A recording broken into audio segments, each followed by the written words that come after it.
Please rise for the Pledge of Allegiance. Pledge allegiance to the flag of the United States of America and to the republic for which it stands, one nation, under God, indivisible, liberty, and justice for all. All right. We're going to be having a presentation from the Green Communities presentation by Jim Barry, but we're running into some technical difficulties, so we'll start with other aspects of our agenda.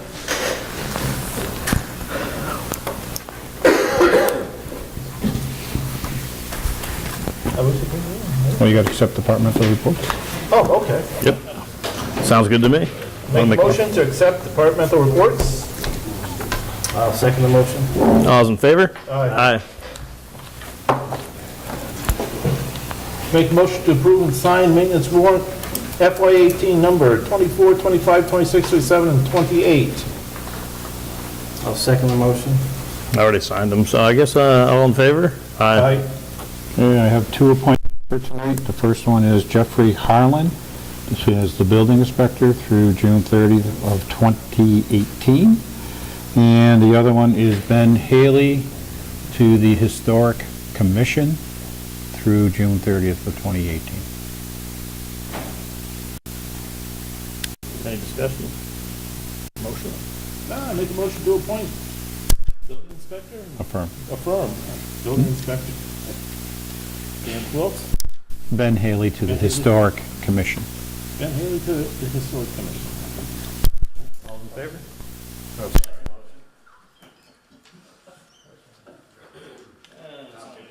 2 minutes in the meeting. All right, all's in favor? Aye.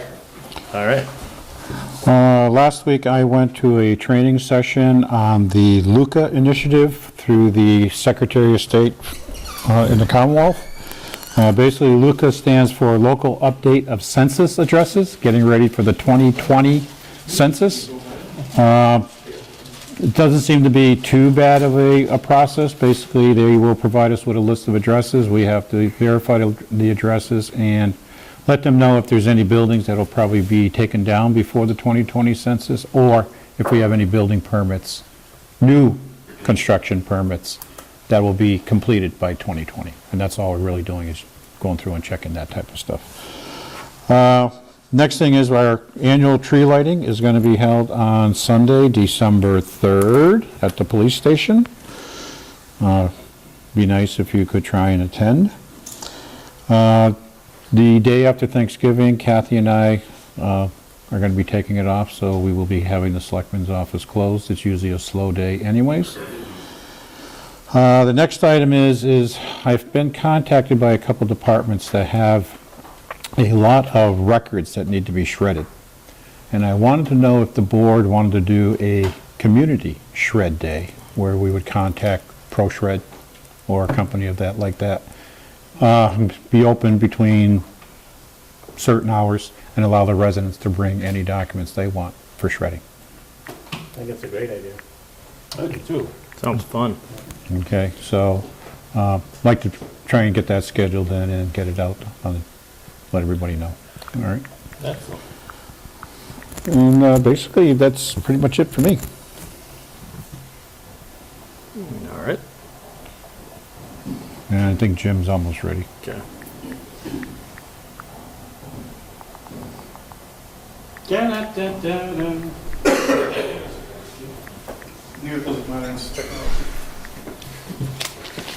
When it works. Jay, do you want to do the honors to introduce Jim, or would you like us to? Your choice. Yeah, come on up. Okay, come on. So I'll go over the chair here so I can be on camera nationwide. This is Jim Barry from the Massachusetts Department of Energy. He's going to give us a presentation tonight. It's an overview, high-level overview of the Green Community Program, what's currently in place, and what is coming in place. So we'll have a heads up on which way we need to go. And that's Mr. Jim Barry from the Massachusetts Department of Energy. Thanks, Jay. Whoa. Careful, don't move the table. Are you getting everything yet? So I'm Jim Barry. I work for the Department of Energy Resources, the Massachusetts Department of Energy Resources, the Commonwealth of Massachusetts. I work for you all. In 2008, when the Green Communities Act was created by legislation and passed unanimously by the legislation, I was a selectman up the street here in Belchertown, and I volunteered to learn about it to see if maybe it was something we should be looking into, because as they said there's going to be a bucket of money, and if you jump through some hoops, you can get your fingers in that bucket of money. So I went to find out how big are the hoops, how deep is the bucket, and is it worth our while to do that? And it turned out for Belchertown it was worth our while. And Granby also, shortly thereafter, also went through the process to become a green community. The Massachusetts, as you probably know, is a leader in the whole country with regards to energy. Our approach in the Department of Energy Resources is to reduce and stabilizing the rising cost of energy. We do that by having cleaner energy and by using less energy. So if you turn off the lights, you'll be saving energy and saving money. And if you power the lights with something else, you might be saving oil and gas. So one of the other laws that was passed is that was, as a state, we're required to reduce our energy consumption, our greenhouse gas consumption, by 25% by 2020 and 80% by 2050. So there's some active programs within the state that are aimed towards municipalities. Some are aimed towards businesses. Some are aimed towards residences. In terms of energy efficiency, I mentioned that the megawatt is far more important than the megawatt, the negative watt, the one you turn off. Tell the kids, tell your wife, tell your brother, tell your sister, turn the damn TV off when you leave the house.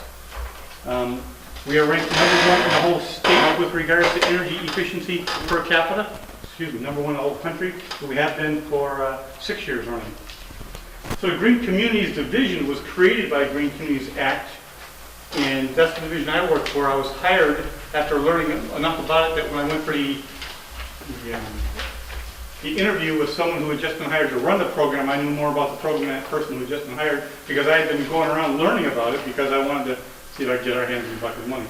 So the Green Communities Division was created by legislation, and they created 4 new positions, 4 regional coordinators. There's one in the Boston area, one in the southeast, one in central Mass, and one in western Mass. So I take care of Hamden, Hampshire, Franklin, and Berkshire County. I'm called a circuit rider. I go to selectmen's meetings, I go to city council meetings. There's 105 municipalities. And my job is to act as a liaison between you and Boston with regards to anything related to energy, whether it's energy efficiency or renewable energy, whether it's solar energy or wind energy, or just saving oil by getting a new boiler someplace.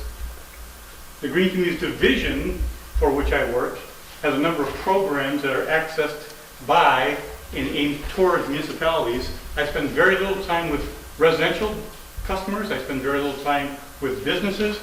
I spend some time with either of those audiences in terms of asking questions, answering questions for them, but my primary focus is with municipalities. We created a Green Communities Designation Grant Program. I'm going to speak about briefly in a second. We also have a Mass Energy Insight energy tracking tool that your town is using to track how much energy are we using in this building this month versus the same month a year ago versus 2 years ago. How much are we using in aggregate in terms of electricity, how much we're using in terms of propane. There's a software tool that we provide on the web for all municipalities at no charge. And there's a municipal energy efficiency program where we partner with National Grid, their utility, to figure out what programs are good for not only residences, but also for municipalities. So the main reason I got involved, the main reason most selectmen invite me into their room to talk to them about it is there are 5 criteria, and if you meet the 5 criteria, you become an official green community and therefore have access to money to spend on saving taxpayer money. So you folks are already designated. You've already met all 5 criteria. I have no intention of going through them in all great detail. I'm happy to answer questions about any one of them if you wish. Briefly, the first 2 relate to being a little bit more business friendly. I used to say that one of the problems with Massachusetts was attracting businesses into town. And someone says, you can't be talking about the problems in Massachusetts when you work for the state. You have to say, one of the challenges for businesses coming into the state is, where the heck can I go? Where can I put my business? Because there's 351 towns, which means 351 fiefdoms and zoning boards and zoning bylaws, and everyone is different. So if I have a business I want to bring into Massachusetts, where am I going to go?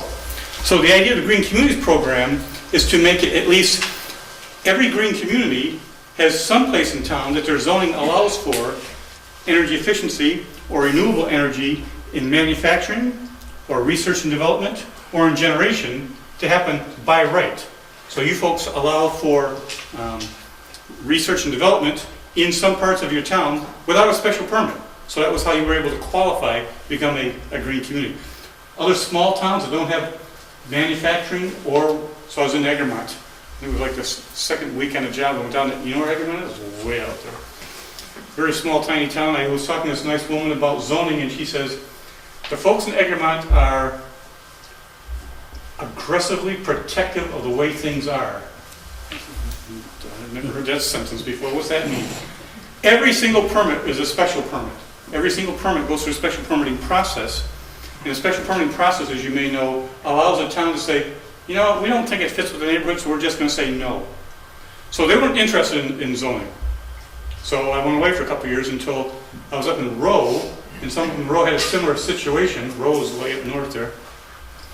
And the gentleman said, could we do solar like just on town property by right? I says, it sounds like spot zoning to me, but let me check with the lawyers. And they said, no, it's not spot zoning because that zoning affects everyone in town if it's town-owned property.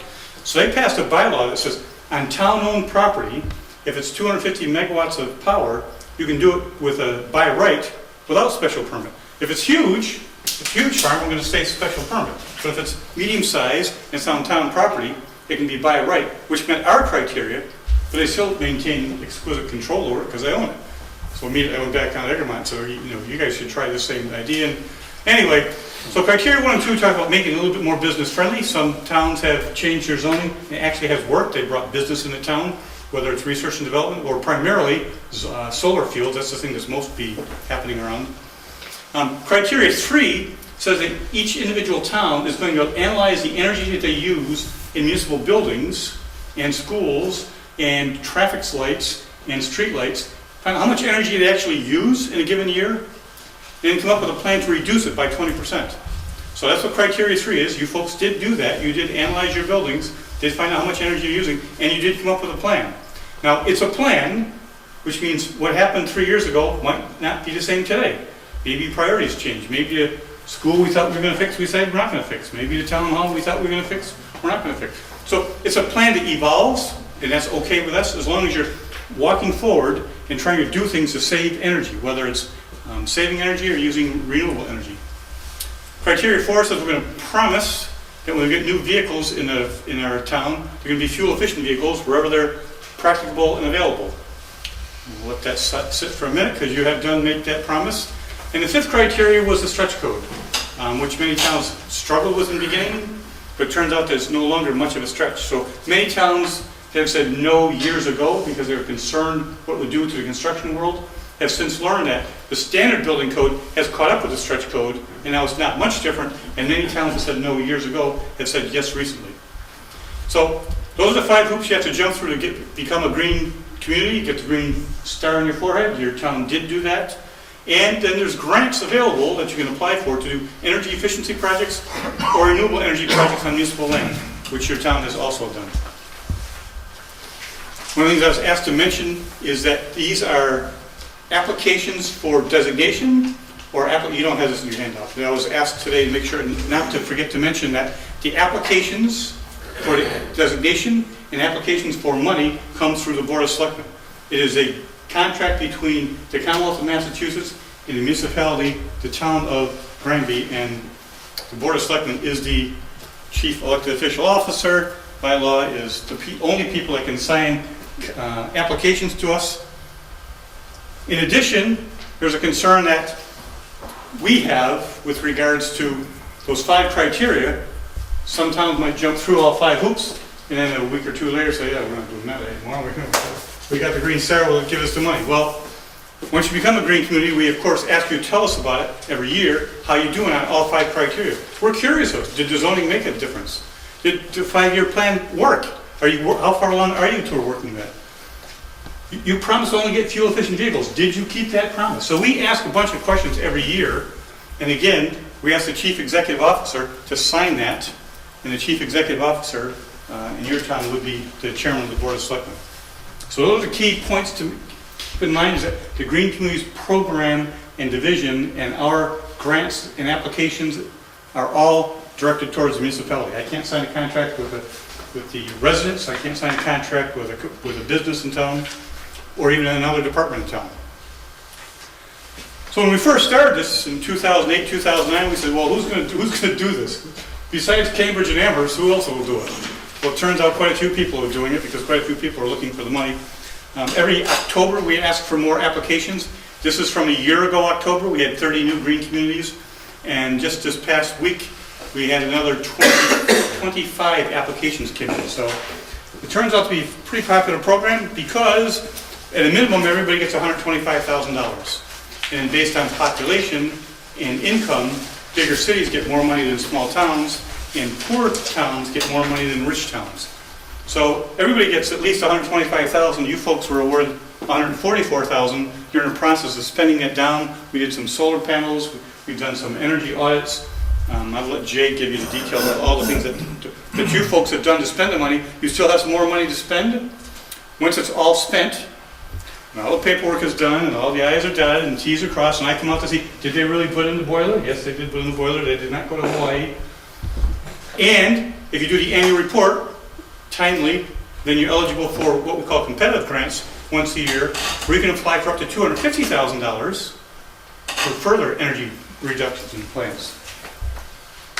That's coming up this spring, so you need to have your annual report done in December, and then in the spring you'll be able to apply for it. That's probably what these folks are working on now, is the annual report. Some of the other things we do as a department, above and beyond this Green Communities Grant Program, is LED streetlight retrofits. As you probably know, LED streetlights burn a whole lot less electricity than these high-pressure sodium lights we've got everywhere. Rumor has it that the third week on the job, the new governor was out doing some presentation someplace, and they were replacing streetlights. He says, what the heck are they doing over there? And they told him what was going on and how much it would save. He says, we should change how many streetlights we have in this Commonwealth? We should change every one of them. So it's difficult to just go out and change them all, because in most cases the utility owns the pole and the fixtures and the light bulbs, and they charge you a flat rate every year based on the expected kilowatt. They don't even measure kilowatts, they just charge you based on how much kilowatts you're probably going to use, based on how many daylight hours you're probably going to.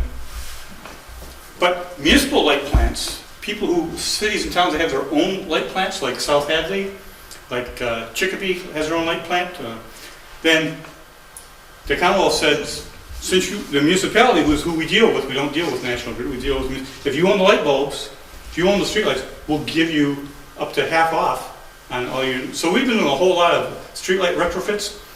Now, you folks do not own your own streetlights. You own quite a few lights in parking lots, etc., that we're happy to replace bulbs for you. But the streetlights on the street, N-Grid still owns, and we've been slowly nudging them to say, how do we figure out a way to, if we swap the light bulbs out, we give the town a discount on the electric bill, because clearly you're using less electricity, and that's a matter of what happens in Boston, not in Granby. Another program that we have is called Technical Assistance, Municipal Energy Technical Assistance Grants, META. This is another grant opportunity that's open to lots of towns, green or not, green communities or not green communities. We allow up to $12,500, so you can hire a consultant to come in and help you think about where should we put solar field, or what's we gonna do with this building over here? Let's get some energy expert consultants to go into this building and do an engineering study and tell us exactly what it needs, and give us the documents, so that when we get done with that, we can then ask green communities for money to actually do that work.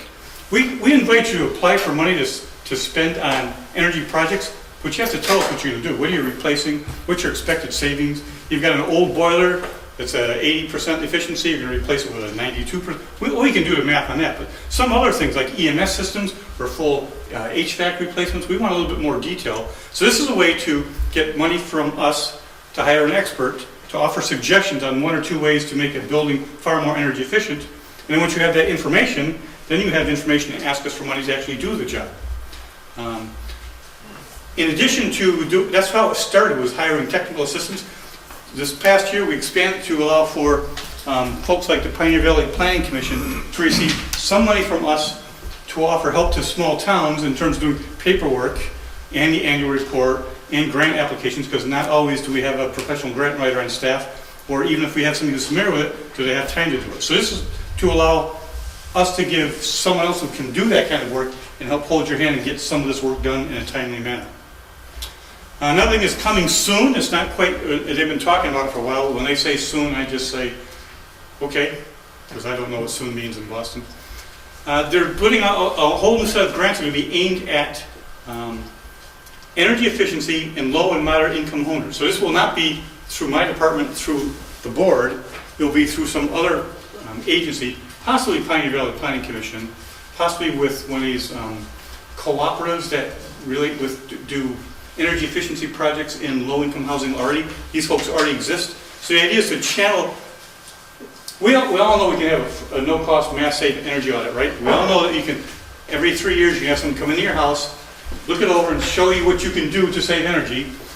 Some of which is free, some of which costs money. And even when we tell you what you can do, you still might say, well, you know, that.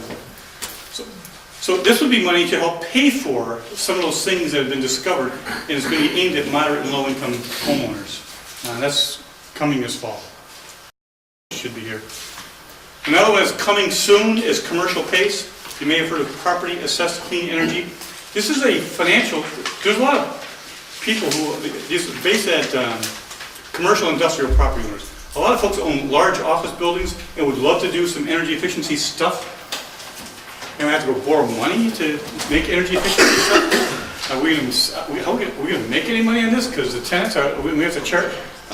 How's this? So the idea of this is to make it sort of like a sewer betterment, whereby someone would get some money, borrow the money, do a great big improvement in their building, and repay it over time on their tax bill.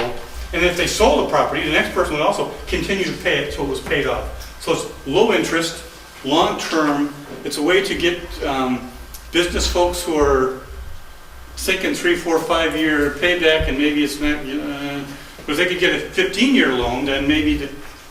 So the idea is to help inspire larger buildings, commercial buildings, even manufacturing buildings, to do energy efficiency projects. When it finally gets rolled out, one of the things it might take is if you folks want to participate, and therefore people in your town would participate, you would have to say, yes, we are willing to partner with the community, with the state, with mass development. You probably heard of mass development. They're the ones that are saving my bacon up there in Belchertown by taking over that state school. The good news about the good news about the state school is Belchertown owns it. The bad news is Belchertown owns it, right? But mass development has got some professionals that can really help get that stuff going, and they're going to be the people that are going to write the contracts, write the loans, collect the money. And all you need to do is say, yeah, when you get more details, I'm not going to make you say yes tonight. Eventually someone's going to come to you and say, are you interested in participating? It might encourage business development to come to your town where they can get the PACE loan, because they can't get this financing unless the town approves it in advance, and it would be you folks. So that, to me, that sounds, they really want to do it for residential, but the folks in Washington said, Fannie Mae and Freddie Mac say, we're not going to be second on the list of people that get paid back, which is what this would be. So they said no. Well, that might change, I don't know. Another program is Heat Smart. You may have heard of the Solarized Math program, whereby a community can say, we're going to group together, educate each other, learn about solar PV, put out an RFP to the solar community, and see if we can get someone to give us a discount, a group discount on solar PV for people in our town. Lots of towns have done that. Palmer and Amherst are probably the closest ones to you that have actually done it. This is a new one called Heat Smart, and it's a similar process where we're going to do a group purchase of things like solar thermal, which is solar hot water on the roof. The state's trying to do more than just solar PV. Biomass heating, biomass, what are you crazy? Well, it's primarily wood pellets. Quite a few places have switched heating systems at the town hall to biomass. There's lots of rebates and grants out for that. Cold climate air source heat pumps. You've probably seen these out and about. This is outside the house. It's called a mini split in some cases, or an air source heat pump. Inside the building is a big box, goes on the wall, does heating and cooling, extraordinarily energy efficient. So doing a group purchase of cold climate air source heat pumps might be something your town would be interested in. And/or ground source heat pumps. That's where they take a fluid, they pump it way down into the ground and get whatever heats in the ground and/or whatever cools in the ground. These are extraordinarily efficient, but extraordinarily expensive to start with. So often it's a new home that might do something like that rather than an existing home. We've seen an awful lot of these being installed. I have one of these at my house. I can heat up the big TV room and turn the thermostat down the rest of the house because the kids are gone, finally. And the other new thing that's coming down the street is Green Communities 2.0. Every administration wants to do something bigger and better than the previous administration, so they're talking about what can we do in addition to green communities that has been focused primarily on municipalities and energy efficient. Are there other things we might do to encourage existing green communities to become greener, to make the next step up? We're looking at best practices, address climate change and greenhouse gas, but clearly there's not many details at all yet. Anybody who wants to contact me for further information, that's my contact information. The only other thing I have out here is a few pictures. This is the Mass Energy Insight software that you already have. This is your data. This is the town of Granby over the last few years, what your energy profiles look like. There's a bunch of charts. It's by the whole town in general. We have information out there for every single building. We have oil separated from electric, separated from propane. We have usage and cost, so you folks might want to look at this on an occasional basis, see how we're doing this year versus last year, how we're doing compared to budget. There's about 30 different reports on the thing. I just picked 3 of them at random and made a picture of them for you so you can see that there's some interesting information out there that you need to put into the computer anyway to make us happy, but there's a whole bunch of other reports out there that you might find amusing. And I'm happy to take whatever questions you have. Jim, with more and more communities getting on board, how's the funding going from the state? Oh, thank you. The state's always good whining question. about their Yeah, funds. good question. When the law was passed, the way the legislation was written, because see, there's a lot of programs out in the state that people sort of create. This particular one was created by legislation that specifically listed the 5 criteria and specifically said up to $10 million per year can be used to fund this program. And then, as soon as the new administration came in, everybody was saying, they're going to change the priority, things will be different. You never know what's going to happen with the new boss in town. They started looking at it and talking to people who are using it and says, you know what, this is a pretty good program, and it's being so successful, we're worried about running out of money. They went and they changed one sentence in one of the laws when they were passing some other law that changed it from $10 million a year to $20 million a year. So we now have up to $20 million a year to spend on this program. The money is not part of the standard budget. So if the governor wanted to have more money for state police, for instance, he can't just take it from here because this is part of the legislation. And it comes from the Regional Greenhouse Gas Initiative. What the heck is he talking about? As you may not know, Massachusetts is part of 9 states that has a cap and trade program where anybody who produces electricity and sells it into these 9 states has to pay for the greenhouse gases that they emit.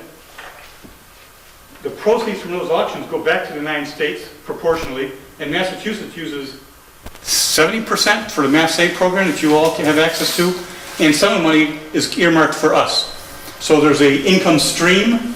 The cap has been lifted, and it doesn't look like it's going to disappear anytime soon. Does any of it come from the federal government? No. Fund the state? No, this is a regional greenhouse gas initiative again, it's a 9-state consortium, but it doesn't come from the federal government, no. I'm talking about the green community grant. None of it. Correct.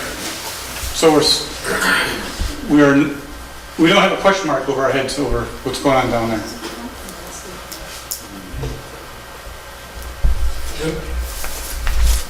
With more and more money coming available to the municipality from the green community with this program, we're seeing more and more companies coming on board that want to sell stuff to different communities. Oh, yeah.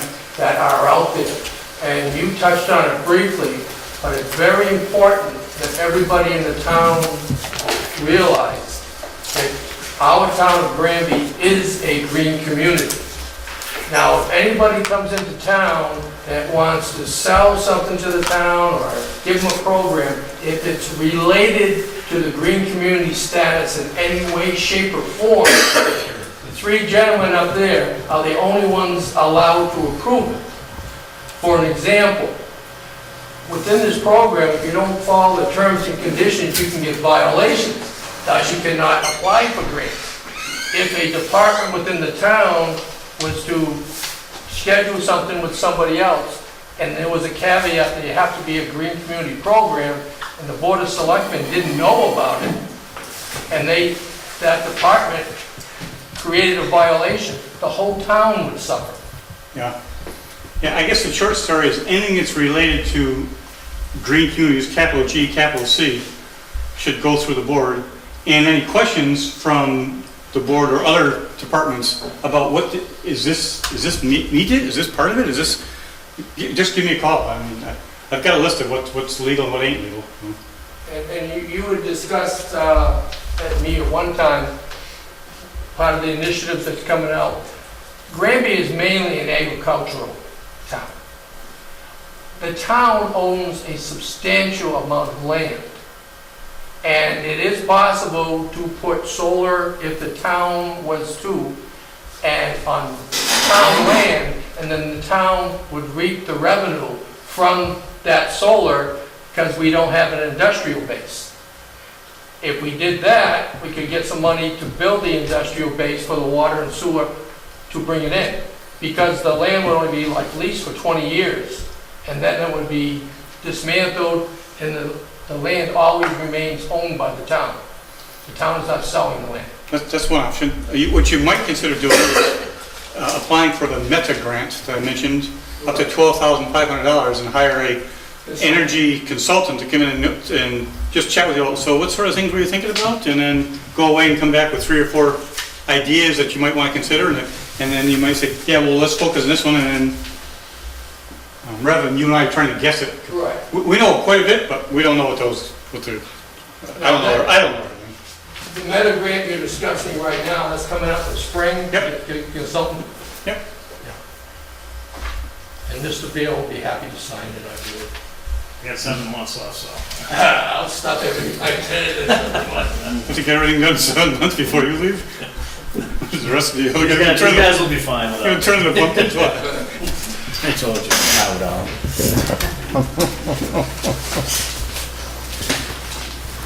Done? Thank you for your attention. Thank you, John. Thank you.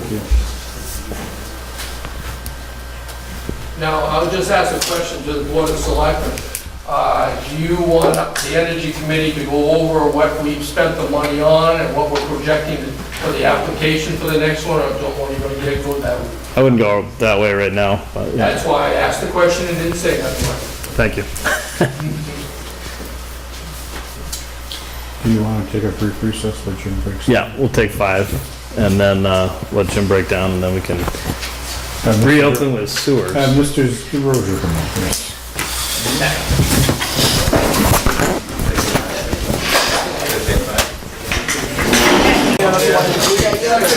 All right, we're gonna call the meeting back to order.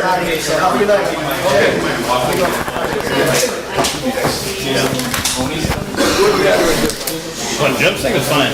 Okay. I think it's good because, like, first of all, I was thinking about this from a historical perspective. People are gonna say, well, you know, how did they get the greenhouse gas stuff now? You know? And people are just like, oh, I don't know, you know, but this is how it happens. You know? Well, I thought it was good. I brought visual aids so you guys can sort of see what's going on.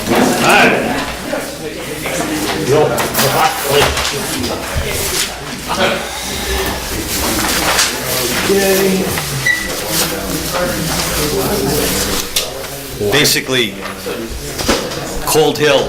All right, should we have quiet, please? Explain how this all started. About a few weeks ago, a resident on Cold Hill, 81, approached me about tying into this sewer system on Cold Hill Road. That system stopped originally, looks like around house number 60 or 61, I guess it is. You'll see a manhole number 43. It's the green line with a... Yep. Okay. Since then,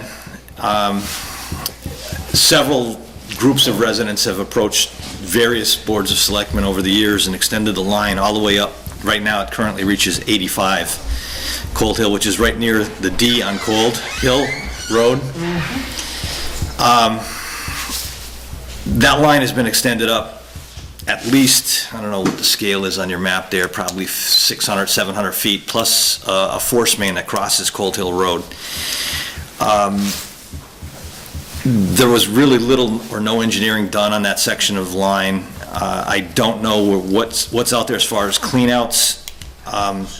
We went out there just recently to look at the existing manholes that are out there. 42 and 43 were buried. I had to use a metal detector to find them. Residents were, it's way out in the back of their yards. They're dumping grass clippings, brush. It's all grown up, overgrown.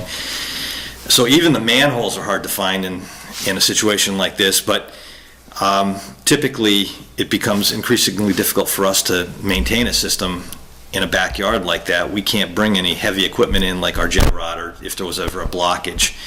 So normally I wouldn't like to see a manhole spacing larger than 300 feet apart, because if you're going in there with handheld snakes and things to try to open up a blockage, it isn't like you have 300 feet of hose on your vac truck where you can just run it up the full 300 feet and clean out that line. So several houses have been extended all the way up to 85, and 81 was asking about tying in an additional force main to that. And I guess I sort of discouraged him a little bit and telling him about, there's been a lot of add-ons over the years and with very little thought behind the design or maintenance of that section, and I would be very much concerned, and I was going to voice my concerns to the sewer commissioners about extending this anymore without going back and really seeing what we have out there, where it's located. In addition, several people have some retaining walls. I know one was out there when they built, I think it's 70. The next one up. I know it's hard to read some of the house numbers on there. They're the ones with the little arrow head. That's the house number on your plan. But the house further down, and I have 75. The bottom line is, I have no idea where the exact location of that sewer line is as it extends up the hill. And if we were ever to have a blockage in there, it would be very difficult for us to clear it, open it, the way the system is presently installed out there. Prior to allowing anybody else to tie in on that section, I would like to see, maybe an additional few manholes put in and do this thing right so we can maintain it into the future. In voicing those concerns to the resident at 81, I think he has gotten together with a few of the other neighbors on Cold Hill and possibly would want to go through backyards on the western side of Cold Hill and connect up on Breezy Lane. I told him that in order to do that, you would have to, provide you with easements, an engineering drawing, and definitely has to get all of the other residents on board, because if there's one resident in that line that isn't on board and isn't going to provide an easement, there's no way he can connect. So I think he's going to look into the other direction and not tie into that house of cards that's on the eastern side of Cold Hill. That I really would be reluctant to add anything else on that without really doing a lot of upgrades to it. I recommend that the sewer commissioners don't allow anything to go in on the eastern side, extending it any further unless those upgrades are made so we can maintain it properly. But on the other side, he may be coming back to you to go tie into Breezy Lane, which, as far as I'm concerned, would be probably the smarter move at this point and probably cost him less money in the long run. Now, would other people be able to tie into that or not? Just 3 downstream from him if it was all gravity. I don't know what the terrain is, I don't have an accurate survey, but it would be 81. Yep. And the two other houses Yeah, go through their backyard. 75 used to be Bob's house, I think. Yes. Yeah. Okay. And is the skinny green line, is that water or something? The skinny green line under Cold Hill is just it's a road designation. That's what attaches the name to that road. Okay. It's on the GIS system, that's all. Okay, so we already got a mess on the right-hand side, which is the side toward Route 202. Yeah, Breezy Acres side. And so we got enough problems taking care of that. Going further up behind that, you think is a bad idea? Well, it can be upgraded, but I'd like to know what it is and make sure that there isn't a small diameter pipe. I don't even know what the pitch on the pipe is. You can have problems with pitches as well. I mean, if it's too flat, it doesn't clear the solids out. If it's too steep, it can erode the side of the pipe if there's a lot of sand and grit in the wastewater. So you can't have one or the other. It's got to be within a certain range. We don't even know how it was built. It was the house that Jack built. Everybody kept adding on to it. And we don't know what's out there. And he was proposing to add on to the force main, which presents another problem. If there's no check valves in the existing force main system, you could fill up their wet well with sewage and create a spill or whatever. So there's a lot of issues going that route. I would prefer to see him go gravity down to Breezy, if that's doable with the other two residents. To me, that makes sense. Even though I do not encourage these backyard systems, it really is much easier for us and maintenance into the future if it's down the right of way, on the town road right of way. But the other side of Cold Hill, there's a few other areas on our system already that go cross country. There's one on Circle Drive. There's another one off of High Street. It goes behind some yards. Are we going to require an easement? I think that's the most definite. I mean, if you ever have a problem in the future between neighbors and I don't sewer think goes down. Yeah, I don't think you go anywhere without an easement. Well, my issue is if we're not going to get an easement, then we don't maintain the system, correct? Well, they're gonna get, we get the easement or they get the It easement? should be an easement granted to the town of Granby, Okay. if we're gonna maintain it. See, that's the question. Are we going to be maintaining it, or are we going to require them as a private system attaching to us to maintain their own pipe? We would only deal with anything from Breezy Acres on, not from where they connect with their own private system. And that's not our system down there anyway? Yeah, Like Breezy Lane, is that our system? all of the green lines that you see, the Alright, is our system. bold green lines are our system.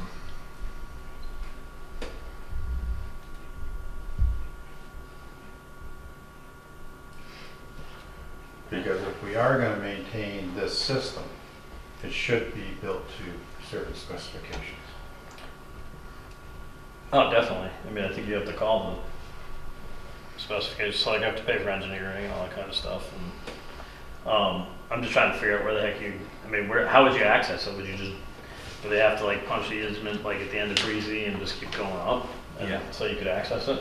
Yeah, I don't know what the terrain is there, but again, that would all be determined when they do some kind of, the engineer would be involved and determine some kind of a route, draw a plan, make sure the pitches are adequate for the sewer line, and all of that should be given to the town before they're allowed to tie in. And I'm assuming they're having a hard time putting in, updating their septic up there. Is that- That's what the resident 81 was saying. Yeah. He doesn't believe it's going to be an easy septic system. It's going to be a very expensive one. Yep. He's gone as far as checking with South Hadley. They didn't seem to have any issue with us expanding up Breezy Lane a little bit further.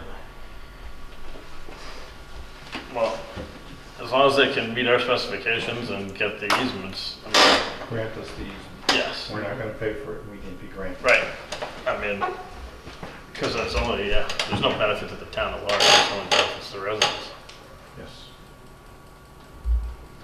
So I'd say, as far as I'm concerned, I would just say they could, I have no problem with them pursuing it, but it's gotta gonna go through us as sewer commissioners, and we're gonna take your recommendation, I would imagine, so.